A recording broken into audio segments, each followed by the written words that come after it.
Hello students, कैसे हो आप सब। उम्मीद है आप सब अच्छे होंगे, आपकी स्टडीज भी अच्छी चल रही होगी। आवर एनवायरनमेंट का पार्ट नंबर 2 है, इसमें इस चैप्टर को खत्म कर देंगे। पार्ट नंबर 1 में लास्ट में मैंने आपको फूड चेन का एक क्वेश्चन कराया था और मैंने कहा था जब पार्ट नंबर 2 कराऊंगा ना तो उसकी शुरुआत में मैं फूड चेन के और क्वेश्चंस कराऊंगा। तो यहीं से शुरू करते हैं। फूड चेन के एक पहला टाइप का क्वेश्चन वो था, दो और टाइप के क्वेश्चन आ सकते हैं, एक ये है एक ये है।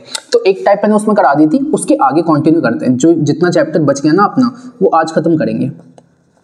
देखो कह रहा है एक फूड चेन है जिसमें जो प्रोड्यूसर है ना उसके पास 6000 जूल्स एनर्जी है। तो प्रोड्यूसर्स क्या होते हैं, प्लांट्स वगैरह होते हैं। तो ये है, तो इसके पास कितनी एनर्जी है, 6000 जूल्स।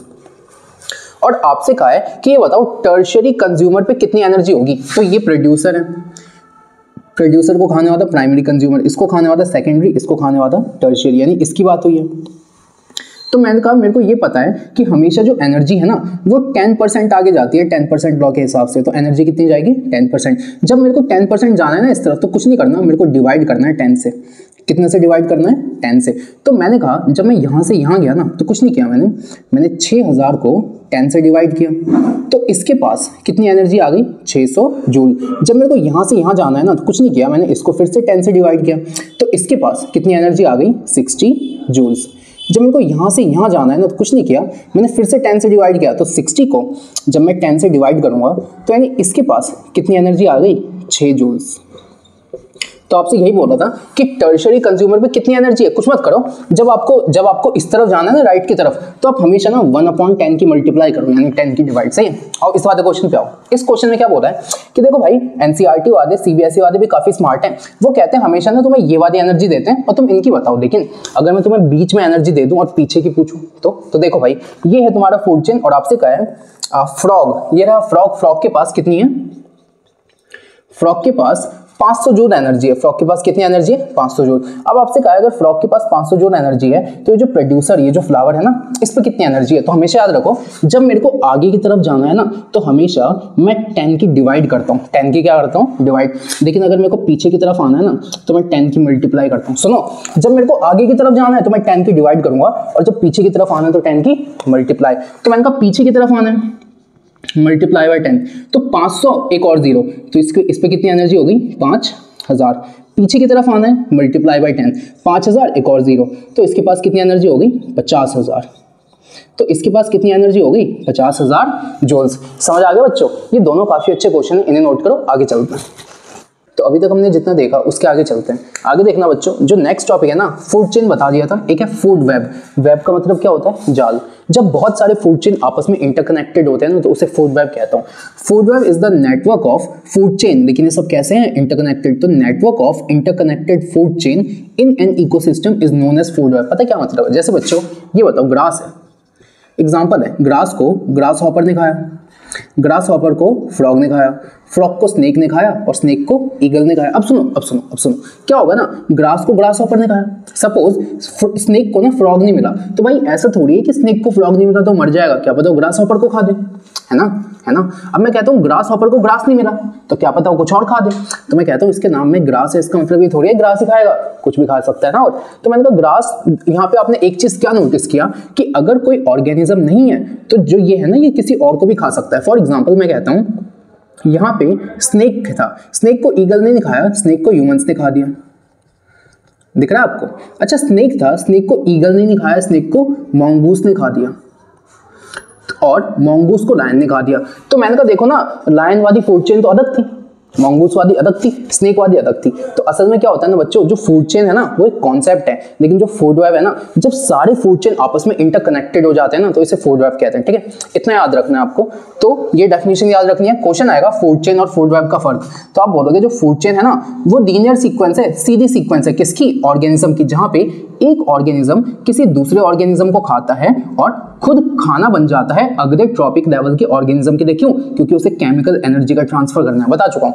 लेकिन जब फूड चेन आपस में कनेक्टेड हो जाते हैं तो उसे फूड वेब कहता हूं। दूसरा मैं कहता हूं फूड चेन में क्या होता है, जो हायर ट्रॉपिक लेवल का ऑर्गेनिज्म होता है ना वो जो पिछले ट्रॉपिक लेवल के ऑर्गेनिज्म को खाता है तो सिंगल टाइप के होंगे। क्या मतलब है इस पॉइंट का, देखो ग्रास है तो ग्रास को खाया ग्रास हॉपर, इसको खाया फ्रॉग, इसको खाया स्नेक। तो मैं कहता हूँ देखो भाई, देखो मैंने कहा कि यहाँ पे अगर आपने फ्रॉग की बात करी तो फ्रॉग ना किस टाइप के, तो ये जो इंसेक्ट है ना इस टाइप के ऑर्गेनिजम्स को खा रहा है, देखा आपको। तो मैं कहता हूँ फूड चेन में कोई भी ऑर्गेनिज्म जो अपने पिछले ऑर्गेनिज्म को खाता है ना तो वो एक ही टाइप के होते हैं, लेकिन फूड वेब में जो मिल गया उसे खा सकते हो। तो जो ऑर्गेनिज्म है ना वो मल्टीपल टाइप ऑफ ऑर्गेनिज्म पे फीड कर सकते हैं। अच्छा आगे चलो, मैं कहता हूं फूड चेन में सिंगल चेन है ना, तो इसमें तो है सिंगल चेन, लेकिन इसमें बहुत सारी चेन्स है, इनका कनेक्शन है। आगे चलो, तो मैं कहता हूं जो फूड चेन है ना बच्चों, उसमें क्या हुआ, सपोज क्या हुआ ना, मैंने कहा यहाँ पे फ्रॉग नहीं है, यहाँ पे फ्रॉग नहीं है, तो फ्रॉग नहीं है तो क्या होगा, तो मैंने कहा देखो ग्रास हॉपर को खाने वाला कोई नहीं है, तो ग्रास हॉपर की संख्या बहुत बढ़ जाएगी। और अगर फ्रॉग नहीं है तो बेचारे स्नेक को खाना मिले, मतलब देखो स्नेक कुछ और तो खा देगा लेकिन उसको उतना खाना तो नहीं मिलेगा, तो स्नेक के पास ज्यादा खाने की चीजें नहीं है, तो मैं कहूंगा स्नेक की संख्या कम हो जाएगी, ग्रास हॉपर की संख्या बढ़ जाएगी। देखा आपको। तो मैं कहता हूं अगर मैं फूड चेन में किसी एक ट्रॉपिक लेवल, किसी एक ऑर्गेनिज्म, किसी एक टाइप के ऑर्गेनिज्म को हटा दूं तो दिक्कत आ सकती है। तो मैं कहता हूं वन ग्रुप ऑफ ऑर्गेनिजम्स को अगर मैं रिमूव कर दूं ना तो ये फूड चेन क्या हो जाएगी, डिस्टर्ब हो जाएगी। लेकिन बच्चों फूड वेब में एक नहीं मिलेगा तो कोई दूसरा खा दो, मतलब चॉइस है यहाँ पे। तो मैं कहता हूं अगर मैं किसी एक ग्रुप के ऑर्गेनिज्म को रिप्लेस कर दूं ना तो वो ज्यादा डिस्टर्बेंस क्रिएट नहीं करता। समझ आ गया, इसे नोट करो। तो बच्चों फूड चेन का एक एग्जांपल देता हूं जिससे और क्लियरिटी आएगी। मैं कहता हूं सपोज ग्रास था, तो ग्रास को सपोज ग्रास हॉपर ने खा दिया, चलो यहां तक तो सही है। अब मैं कहता हूं ग्रास हॉपर को हो सकता है फ्रॉग ने खा दिया हो, ग्रास हॉपर को हो सकता है रैबिट ने खा दिया हो सकता है ग्रास हॉपर को हो सकता है स्नेक ने खा दिया हो, है ना। अब मैं कहता हूं सपोज इन दोनों ने खाया हो, तो हो सकता है इन दोनों को स्नेक ने खा दिया हो, और इस स्नेक को कौन खाता है, ईगल। तो ऐसे चल रहा है। तो मैंने देखो क्या यहाँ पे ये जो चेन है क्या ये सीधी चेन है, नहीं भैया सीधी चेन तो नहीं है। तो मैं कहता हूँ जब सीधी सीधी चेन होती है ना एक, तो उसे फूड चेन कहता हूँ, लेकिन क्या ये बहुत सारी फूड चेन का मिक्सचर दिख रहा है, मिक्सचर, तो इसे फूड वेब कहता हूँ। बस इतना याद रखना कि food chain is the network, मतलब food web is the network of interconnected food chain. आपसे कोई फूड वेब का एग्जांपल नहीं पूछेगा, आपसे फूड चेन की डेफिनेशन, फूड चेन और फूड वेब में क्या फर्क होता है, तो ये 4 पॉइंट्स पूछेगा, ठीक है। तो ये तो जस्ट तुम्हारे समझाने के लिए था, समझ आ गया, अच्छी बात है। नहीं तो वो 4 पॉइंट्स हमेशा ध्यान में रखना, ये आएगा एग्जाम में, ठीक है। चलो अब बच्चों आगे चलते हैं, आगे देखना आगे क्या बताऊंगा। जो नेक्स्ट टॉपिक है वो है बायोमैग्निफिकेशन। बायोमैग्निफिकेशन का मतलब होता है कि जब आप एक ट्रॉपिक लेवल से नेक्स्ट ट्रॉपिक लेवल में जाते हो ना तो टॉक्सिन्स, जो केमिकल सब्सटेंसेस है ना, उनका कॉन्सेंट्रेशन बढ़ता है। एग्जांपल देखो बच्चों, मैं ना इस सब को छोड़ो, यहाँ हो। सबसे पहले मैं कहता हूँ मान लो कि जैसे खेती वगैरह होती है, क्या उसमें इंसेक्टिसाइड्स, फर्टिलाइजर्स, ये सब यूज होते हैं। आसपास कोई फैक्ट्री है तो फैक्ट्री में केमिकल्स यूज होते हैं, ये सब कहाँ गए, वाटर बॉडीज में गए। एग्जाम्पल सुनना मेरी बात, एग्जाम्पल सुनना। तो जितने भी टॉक्सिन्स, केमिकल्स हैं वो कहाँ पे आ गए, पानी में आ गए। अब पानी में होते हैं एक्वेटिक प्लांट, तो एक्वेटिक प्लांट को न्यूट्रिएंट्स कहाँ से मिले, पानी से मिले। इसका मतलब पानी के अंदर टॉक्सिन्स हैं तो वो टॉक्सिन्स एक्वेटिक प्लांट में चले गए। अच्छा, एक्वेटिक प्लांट्स को खाया छोटी छोटी मछलियों ने, तो ये टॉक्सिन्स इनमें चले गए। छोटी मछलियों को खाया बड़ी मछलियों ने, टॉक्सिन्स इनमें चले गए। और सबसे लास्ट में ना, हमेशा सुनना, हमेशा कोई भी फूड चेन है ना, तो जो हम ह्यूमंस है ना वो फूड चेन के टॉप पे हैं, तो सबसे ज्यादा केमिकल सब में है। तो ह्यूमंस है ना, तुम्हें एक बात याद रखना है, they are top of food chain. हर एक फूड चेन के टॉप पे कौन है, ह्यूमंस है। तो हमारे अंदर जो केमिकल्स है ना उसकी कॉन्सेंट्रेशन सबसे ज्यादा है। तो कॉन्सेंट्रेशन ऑफ केमिकल्स हमारे अंदर क्या है, सबसे ज्यादा।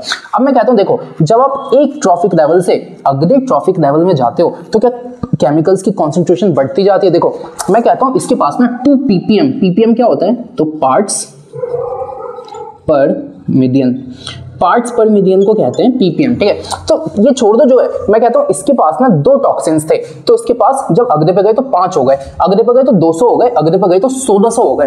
तो मैं कहता हूँ जैसे मैं एक ट्रॉपिक लेवल से अगले ट्रॉपिक लेवल में जाता हूँ, क्या टॉक्सिन्स यानी ये जो केमिकल्स है इनकी कॉन्सेंट्रेशन बढ़ती है, और क्योंकि हम ह्यूमंस टॉप पे है ना तो हमारे अंदर इन केमिकल्स की कॉन्सेंट्रेशन सबसे ज्यादा है। अब सुनो, मैं कहता हूँ बायोमैग्निफिकेशन होता क्या है। तो जब मैं एक ट्रॉपिक लेवल से नेक्स्ट ट्रॉपिक लेवल पर जाता हूँ तो किसी भी ऑर्गेनिज्म के अंदर जो टॉक्सिन्स है उसका कॉन्सेंट्रेशन बढ़ता है। इसी प्रोसेस का नाम है बायोमैग्निफिकेशन। देखो biomagnification is the increase in concentration of toxins और नॉन बायोडिग्रेडेबल सब्सटेंसेस। जो टॉक्सिन्स है ना वो नॉन बायोडिग्रेडेबल सब्सटेंसेस होते हैं, मतलब डिकम्पोजर्स उनको तोड़ नहीं पाते, केमिकल्स हैं तो वो रहेंगे। अच्छा, तो मैं कहता हूं इन मतलब ये जो टॉक्सिन्स है ना, इनकी कॉन्सेंट्रेशन बढ़ती है कब कब कब, कहाँ बढ़ेगी कॉन्सेंट्रेशन? तो शरीर के टिश्यूज में बढ़ती है, बॉडी के टिश्यूज में। कब? जब मैं एक ट्रॉपिक लेवल से नेक्स्ट ट्रॉपिक, सुनो, जब मैं एक ट्रॉपिक लेवल से नेक्स्ट ट्रॉपिक लेवल में जाता हूँ ना, तो उनकी बॉडी की टिश्यूज में जो टॉक्सिन्स है ना, उनकी कॉन्सेंट्रेशन बढ़ती है।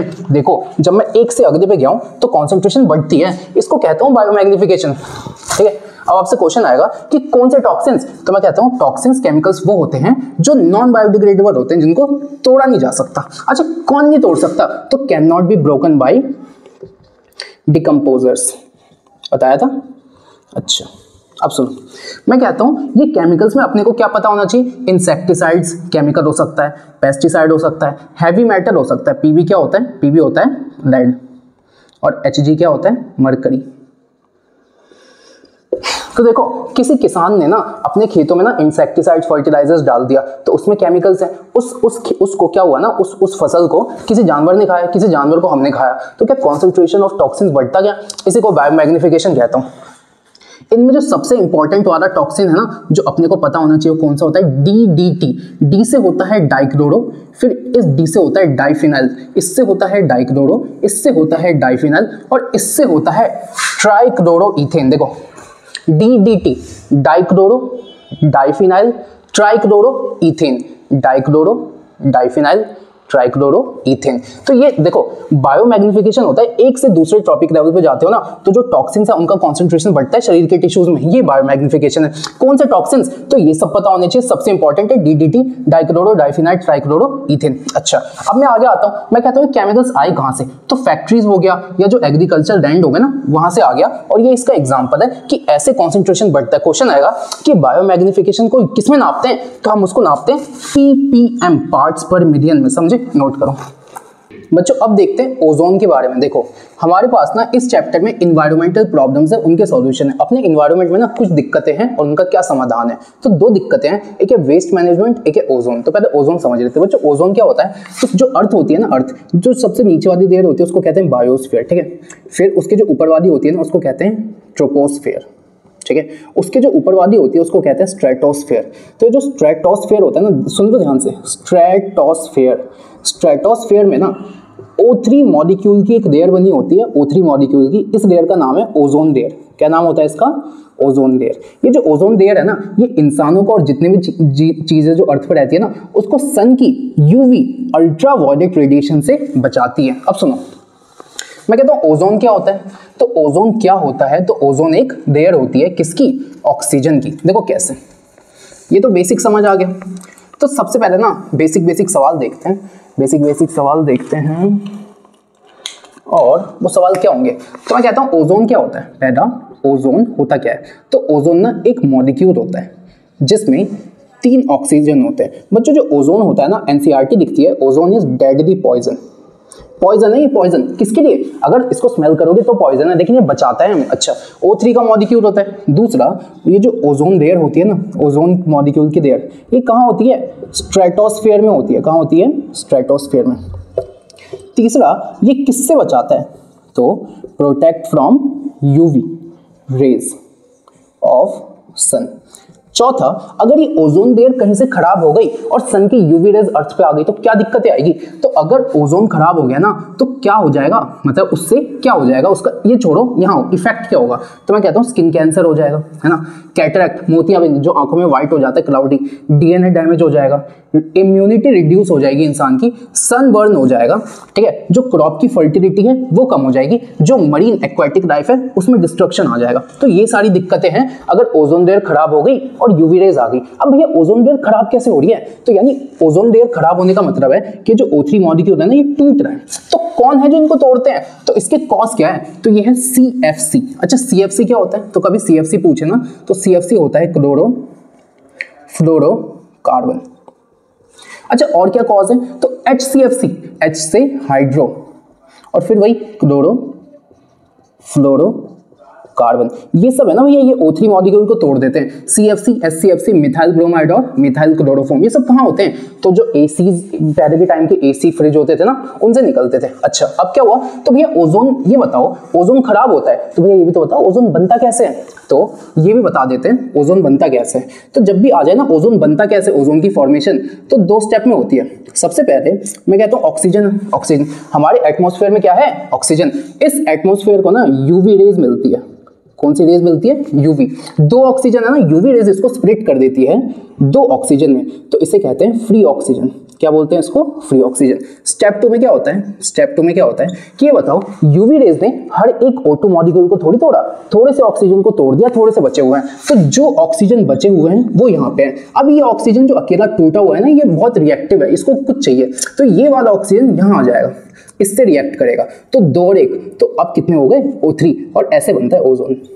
कैसे बनता है ओजोन?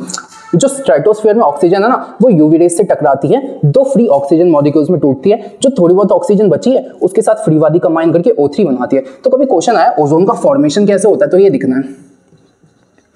ओजोन का फॉर्मेशन कैसे होता है, तो ये दिखना है। अब सुनो, ओजोन से क्वेश्चन क्या आएगा भाई? ओजोन होती क्या है? तो ओजोन एक मॉलिक्यूल है O3, 3 ऑक्सीजन है, डाइल्डी पॉइजन NCERT कहती है। ओजोन लेयर कहाँ है? स्ट्रेटोस्फेयर में। ओजोन हमें किससे बचाती है? यूवी रेज से। अगर नहीं बचाएगी तो ये सारी दिक्कतें आ जाएगी। ओजोन खराब हो कैसे रही है? तो CFC, SCFC, मिथाइल ब्रोमाइड और मिथाइल क्लोरोफॉर्म इसको खराब करते हैं। ओजोन बनती कैसे है? तो यूवी रेज जब ऑक्सीजन को तोड़ देती है ना, तो खाली ऑक्सीजन 2 से कंबाइन करके O3 बना देती है, स्ट्रेटोस्फेयर में O3 की लेयर हो जाती है, जो कि हमें यूवी रेज से बचाती है। अच्छा भैया ये बताओ, तो जब ऑक्सीजन बन गया तो ये सब इस O3 को खराब कैसे करते हैं? तो भैया बनता समझ गया, लेकिन इसको खराब कैसे करते हैं? तो देखो होता क्या सुनना, होता क्या?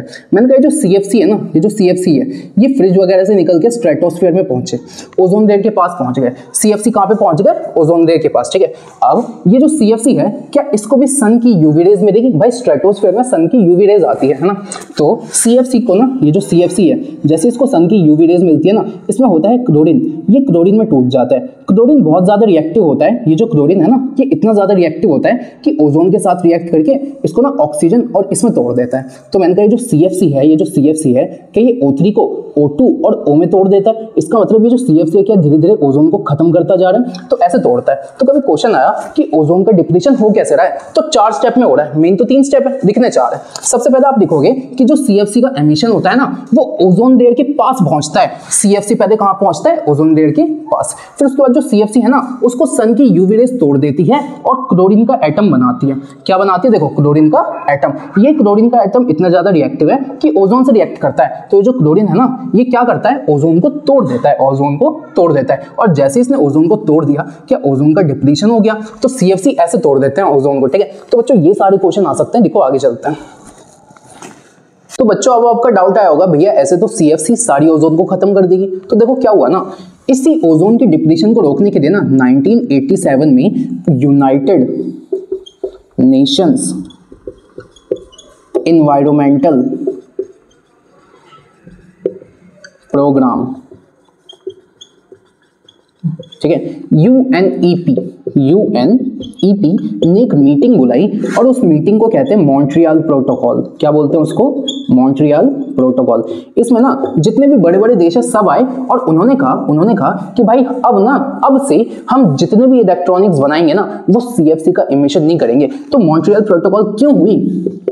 To stop the emission of CFC, क्योंकि भाई जो क्लोरोफ्लोरोकार्बन है अगर वो जाएगा ही नहीं तो ओजोन को तोड़ेगा ही नहीं। To stop the emission of CFCs। तो उसके बाद जितने भी आपके फ्रिज और जो ACs है ना, अब जो भी फ्रिज और ACs बनते हैं ना, अब वो CFC फ्री होते हैं, अब उनमें CFC नहीं होता, ठीक है। तो बच्चों ये नोट करो। अब चलते हैं दूसरी प्रॉब्लम पे, जो कि है वेस्ट मैनेजमेंट। अब बच्चों आगे चलते हैं। जो नेक्स्ट टॉपिक है वो है वेस्ट मैनेजमेंट। तो वेस्ट जो होता है ना, वेस्ट कचरा, वो 2 तरह का होता है। एक वो होता है जिसको डिकम्पोज किया जा सकता है, वो होता है बायोडिग्रेडेबल, और जिसको डिकम्पोज नहीं किया जा सकता वो होता है नॉन बायोडिग्रेडेबल। अच्छा, डिकम्पोज यानी उसको एब्जॉर्ब, उसको छोटे छोटे पार्टिकल्स में तोड़ के एब्जॉर्ब कौन करता है? डिकम्पोजर्स। उसको छोटे छोटे पार्टिकल्स में तोड़ दो, इन्वायरमेंट उसको एब्जॉर्ब कर लेगा। तो मैं कहता हूँ जो नेचुरल चीजें होती है ना, जैसे मान लो फल सब्जियों के छिलके हो गए, है ना, और कोई फल वगैरह के बीज हो गए, उसके बाद नेचुरल चीजें और क्या हो सकती है, जैसे मान लो रोटी वगैरह हो गई है ना, ब्रेड वगैरह हो गई, तो ये सबको डिकम्पोजर्स डिकम्पोज करके ना इन्वायरमेंट में मिला देते हैं। लेकिन प्लास्टिक हो गया, ये प्लास्टिक हो गया, ये सब जो है ना ये इन्वायरमेंट में बहुत लंबे टाइम तक रहते हैं, और जो डिकम्पोजर्स है ना उनके पास वो वाले एंजाइम्स हैं ही नहीं जो कि इस चीज को डिकम्पोज कर सके। तो मैं कहता हूं वो जिनको डिकम्पोज किया जा सकता है, जिनको छोटे छोटे पार्टिकल्स में तोड़ा जा सकता है, किसके द्वारा, डिकम्पोजर्स के द्वारा, वो है बायोडिग्रेडेबल। तो जो वेस्ट हैं, ऐसे वेस्ट जिसको डिकम्पोज यानी छोटे छोटे पार्टिकल्स में तोड़ सकते हैं by the action of decomposers, वो होते हैं बायोडिग्रेडेबल।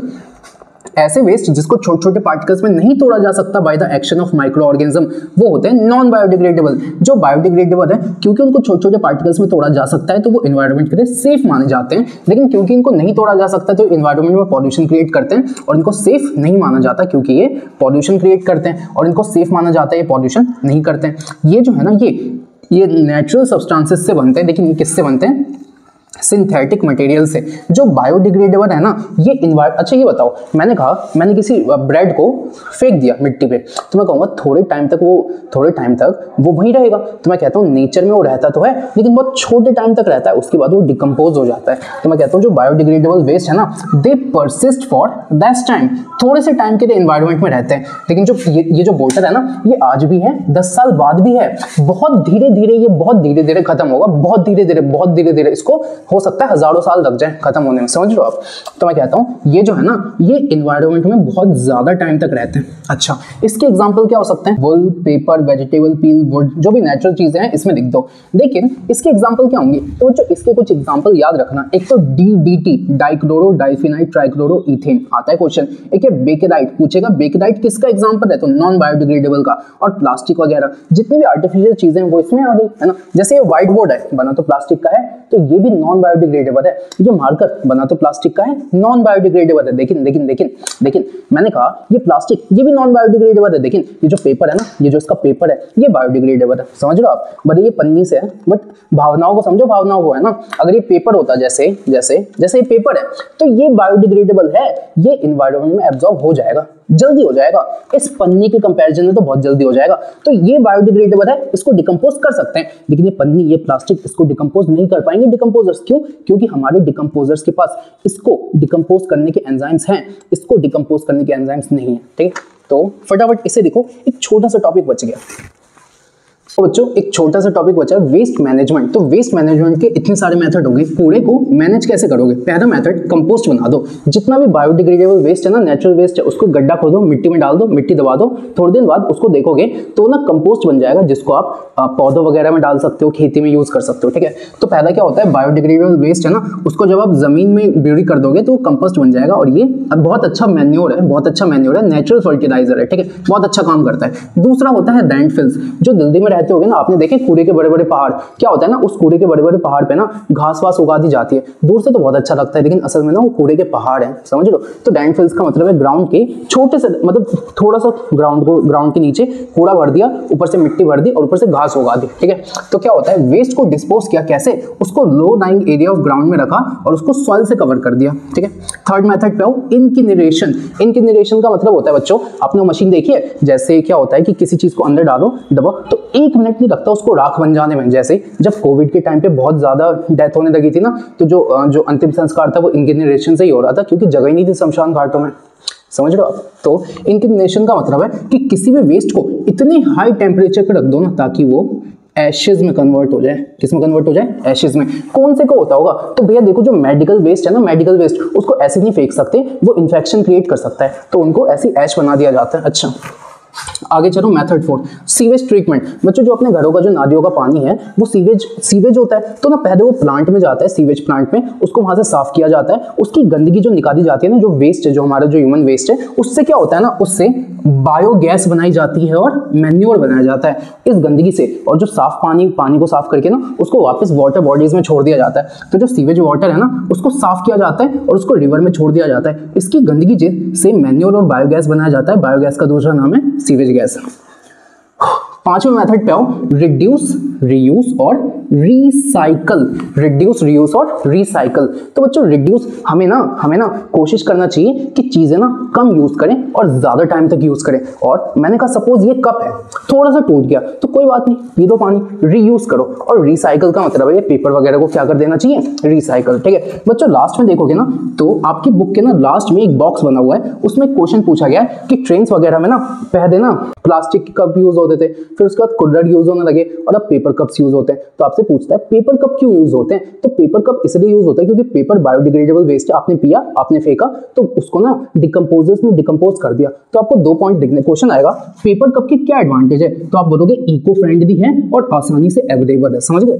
तो बच्चों ये चैप्टर पूरा खत्म होता है। आप देखो सब कुछ अच्छे से नोट करो, आवर एनवायरनमेंट खत्म होता है। कैसा लगा आपको जरूर बताइए। पढ़ाई करते रहो, ऑल द वेरी बेस्ट।